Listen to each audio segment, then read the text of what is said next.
Tumaas ng 20 hanggang 40 pesos ang presyo ng ilang gulay Tagalog sa ilang pamilihan sa Batangas. Posibleng dahilan ng taas presyo ang mataas na demand ng gulay ayon sa pamunuan ng pamilihan. Alamin yan sa report ni Denise Abante. Gayat na o hati-hati nang mabibili ang ilan sa mga panindang gulay Tagalog ni Charita. Ganito raw ang kanyang diskarte para maibenta ang ilan sa mga gulay Tagalog na nagsitaasa ng presyo matapos ang pagsalubong ng Pasko at Bagong Taon. Hindi, unti-unti lang ang pagbenta. Tapos, ang ginagawa ay pagka may mga tira, nire-recycle na. Ginagayat para yung kaunti mabili dahil yung mga katulad niya, mga sayote, mga repolyo, ginagayat para pampansit, ganyan. Kaunti-kaunti lang ang bili.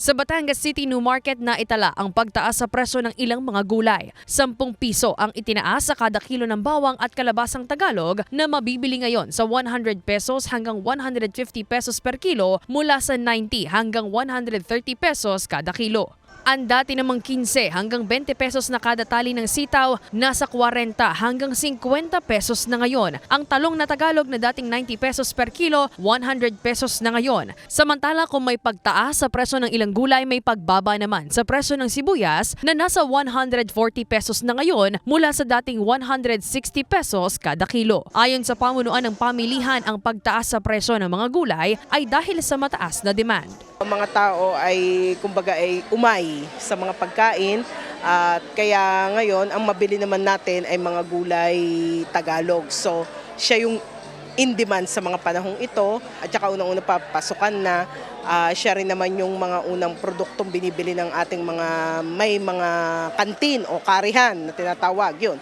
Kaya medyo mataas ngayon ang presyo niya.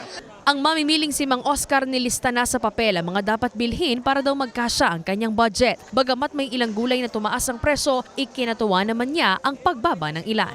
Ay masaya dahil bumababa, hanggat bumaba pa para makabili ng marami. Pangbenta naman sa kanyang pwesto sa kanilang barangay ang mga binibiling gulay ni Marie. Laking gulat daw niya na biglang tumaas ang mga presyo nito. Kaya pag nabili kami ng gulay kang halos wala nang tinutubo. Dati nung nakaraan kami nakakuha ng 70-80, ngayon ay 125.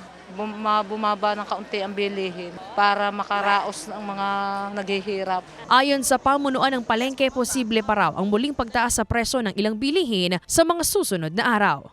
Tingnan natin hanggang sa isang linggo kasi may handa namang magaganap sa Batangas City, so piyesta ng Batangas City. Tingnan natin kung anong ating mga gulay, kung tataas sila o siguro yung ating mga pangunahing rekado. Kasama si J.R. Manjares, Denise Abante, Balitang Southern, Tagalog.